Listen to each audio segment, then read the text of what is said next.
weekend's running of the Passion for Speed Festival is proudly brought to you by Castrol, SKF and G&H Transport. Welcome to Swartkops for the 19th running of the Passion for Speed Festival, the big international that kicks off the 2020 season, bringing you future, past and the present, all in one day's racing, and big crowds coming out as always to see the legends go at it. There's one, Dave caught up with another one. David Piper, we would love to call it the Springbok Series and the David Piper Series. Those are certainly memories for you coming to South Africa and Rhodesia in those days. Yes, well, it's nice to be back here again. You know, we're nice to keep in touch and see how things are going. It's much the same as ever, and there's a wonderful crowd here today, so it doesn't get much better than that. Most of the crowd have come out to see the big legends of the 9-hour go at it, and courtesy of SKF, we're about to do that. Peter Lindenberg is definitely going to be a firm favourite at the front end after last year's performance in his car, but the usual contenders are all in the house with both of the toys. Jeff Kruger, Sorrel van der Merwe is there. Colin Ellison has stepped up in the Thunderbolt, and that's a car to watch out for. Big machinery, and of course the big block of flats are making their way out onto the circuit. Lee Thompson has joined them as well in the second of those big galaxies. At the back end, Michael Campagna makes it a third one, and as they head down towards turn number 1, it's Lindenberg that gets the whole shot and heads down towards turn 2, just ahead there of Mark du Toit. The back end, Ollie Broom having a good run too in the Mustang, but late braking required here from Sorrel to close in. He's on the back end of Colin Ellison as they go down into turn 2. Remember, most of these cars coming out of the original format of NASCAR. And there you can see, even with Lafayette Ford on the side, that's one of the American companies that used to sponsor cars in that incredible series. At the back end, you've got the Smoky Unique Chevelle. You've also got that big Chevy Nova who's applying the pressure onto the back end there. And that is Jonathan du Toit all over Ellison, looking for opportunities. This is on board with Henny Groenewald up towards the top. The Mercury Comet, a very nimble little car, and probably a little bit better on the brakes than most of the bigger cars in front. Oh, a little touch there. In fact, 2 of them getting touched. A little touch from du Toit onto Ellison, and Ellison getting a similar touch there. And another one from Henny Groenewald has put him sideways, and he's on the grass. That's how rough it gets out there. They are not holding anything back here, and this is exactly why the crowds come out in full force. This is some of the action that they've come to see. Lee Thompson applying pressure onto the back end, but let's have a look here as they go up into turn 5. There's the initial tap. Ellison actually got out of shape all on his own, kind of in sympathy there for the Chevy Nova. Jeff Kruger in the Barracuda goes round the outside, and that Barracuda just stays out of trouble. Very lucky to avoid the slipping and sliding that was happening just alongside him, and Ellison gets put onto the grass. Let's go back to the front of the second part of this race. This is the under 2-litre category, and tucked into the mid-pack of them is that big Chevy Corvette. Now, Frans van Markschaakvaart has not, unfortunately, been able to get to the front end. He had to start from pit lane, so he's got a huge amount of work to do. And in this very competitive under 2-litre class, he's not going to be able to get through there that easily. And there you can see Ellison recovering, but on his tail now is Paige Lindenberg in Class B of the 9-hour legends. A big battle at the front here of under 2 litres. It's normally Alphas, BMWs and Cortinas going at it, but we've chucked in a little Porsche as well, just for some fun and games. Speaking of fun and games, it's about to get real at the front end. Here comes Henny Groenewald. Henny G all over Lee Thompson. The Galaxy versus the Mercury Comet. Just behind that, it's the Thunderbolt. So it's Ford-powered machinery right from 1st to 4th.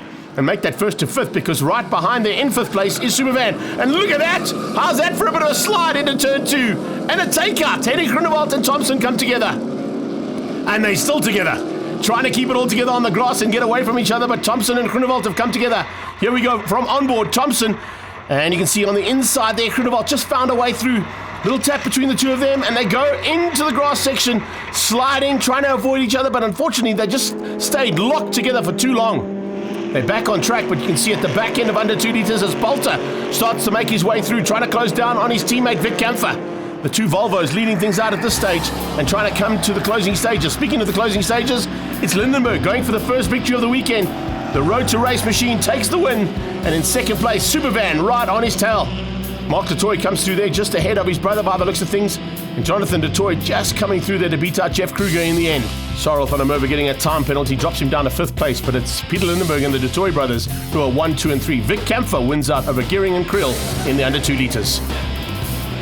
Straight into race number 2 now, and those two Volvos will be looking for a double victory. See all the incredible history in these cars stuck on the side, and a lot of people got a chance to come down here and be part and parcel of it and get up close and personal with these machinery. As they head down towards turn 1 again, another great start from the big V8s. This time, Van Marschalkveld is there in the Corvette. but I don't know if he's going to be able to run with the same kind of pace. Watch out for Lindenberg, Paige Lindenberg that is, in the front end of Class B, and her father Peter in the front end of Class A. Absolutely brilliant stuff as all of this big machinery goes roaring down into turn 2. Had some problems with that Lafayette Ford of Michael Campagna. He's got it all sorted out now, but it doesn't look like anybody's got an answer at this stage to Lindenberg's pace. De Toy's got through on Supervan, and let's catch up with Sarel van der Merwe here today. Yes, I think those guys were really there. It's not no paddle shift, no stuff like that. You still had it heel and toe and all the rest of it, and the cars weigh 40 tons each. So it's huge fun, and that Galaxy is a big thing. But it's nice competition as well, and there's some good youngsters racing as well. That keeps me on my toes, and it's just a nice event. He loves coming here, there's no doubt about it, and he's in the thick of that battle, unfortunately dropping slightly back there with a bit of issues on the brakes. There's no issues at the front end as Ellison in the Thunderbolt is now closing on Jonathan de Toy. Under 2 litres being led out at the moment by the BMW 2-litre TI of Rob Gearing. He's ahead of Camphor. Class B still in the hands of Paige Lindenberg as she closes down on the back end of Henrik Groenewald. Groenewald looks like he's got a bit of battle scars there from the first heat, still not able to be repaired, of course. Not going to find those parts that easily, even if you are in Pretoria. And a huge battle starting to rage in the back end of under 2 litres. Wouter Roos having some fun and games there with Malsberg, piloting that car in the under 2 litres, but of course will be joining us later on in the big South African TT race as well. This is what it's all about. Lindenberg hanging on. De Toy trying to find a way through. Wants to give one up there for the Chevy fans in the audience. But Ellison gives him a tap. Oh, retribution coming from Ellison. Putting the Chev onto the grass. Jonathan keeps it buried across through turn 7. And that's the way you hang on to a big V8. If you were in doubt, you just pin it. And that's exactly what he did. But Ellison has now moved up into second place. De Toy down to third. His brother Mark is under a bit of pressure there from Lee Thompson and from Jeff Kruger. And in fact, it's great to see Kruger in the Barracuda just squeezing out Lee Thompson in the closing stages here. Vic Kampfer's made his way through into third place as they come down into turn 8. But his teammate has just squeezed out and got up to the lead. So it's now all about the battle between the BMWs. There's a little Alpha in there as well. That is fantastic to see that Alpha going at it. What an incredible drive coming out of Francesco Lombardi. And Lombardi side by side with Kampfer as they go through turn 1. He's got the inside line there in that GT Junior. Can he outbrake that big Volvo? Oh, they stay side by side. Fantastic under 2 litre action there for third place. And in fact, just behind that, looks like Robin Creel might be in a bit of a fight of her own there with Patrick Gearing and with Roger Houston. And this 65 Ford Mustang, the Lucky Strike one, unfortunately Ollie Broom not having the day he wanted, but he's brought on a whole bunch of cars here for this weekend, including Sean van der Linde in his original BMW. Let's have a look and see what's going to be happening out for the front. This is for the lead, and Lindenberg trying to hang on. Can he keep it all together?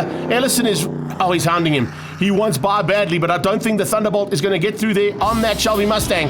As they come to the line, it's 2 out of 2 for the day, and Peter Lindenberg takes the victory ahead of Colin Ellison in the Ford Fairlane Thunderbolt. Great drive here from Poulter and Camphor, 1 and 2 in the 122 Volvos. Those cars, of course, raced both on circuit and in rallying here in South Africa in their day, and great to have them at the front end of the field there too.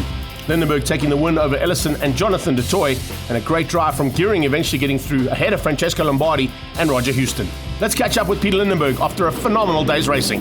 Yeah, no, look, I mean, it was a good race in the initial stage of the Sarel, but I could see that he didn't have the grip out the turns that I had. So I thought, well, I'll go into the corners slower, come out faster, so that worked. And then I saw Jonathan trying to have a go up the insides. I thought, no, okay, now I really have to go like hell and block on the inside, which I did, and it worked.